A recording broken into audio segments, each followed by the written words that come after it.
At 2.62 trillion shillings, the 2017-2018 fiscal year budget is the most ambitious in the history of Kenya, growing by a whopping 140 billion shillings over the 2.48 trillion shillings presented last year. According to the budget policy statement tabled in Parliament end of last year, the budget estimates will focus on capital investment in energy, infrastructure, ICT sector and other development expenditure in general.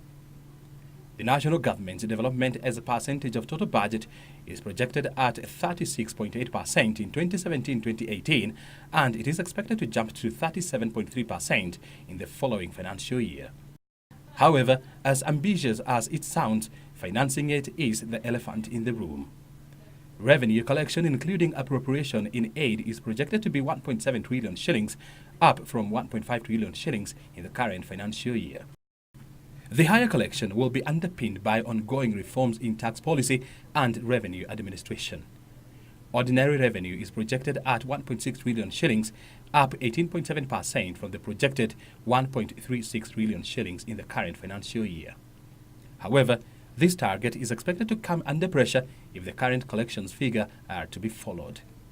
By the end of the third quarter of 2016, total cumulative revenue collection, including appropriation in aid, totaled to 313.6 billion shillings against a target of 328 billion shillings, representing a shortfall of 14.4 billion shillings.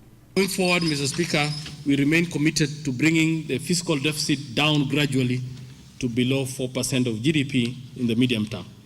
This reduction should strengthen our debt sustainability position.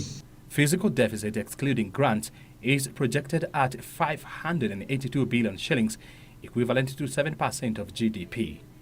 This is in line with the National Treasury's short-term target of 5%. The fiscal deficit in financial year 2017-2018 will be financed by net external financing of 221 billion shillings and 320 billion shillings from net domestic borrowing. Local revenue collection has been lagging below 70% over the last two financial years. There is little diversification to different revenue sources, with counties relying mostly on national government transfers. This is likely to cause ripples in the credit market in Kenya, where credit to the private sector dropped by 19% in the last quarter of 2016 due to the effect of interest rate capping. First, we discussed with the ministries.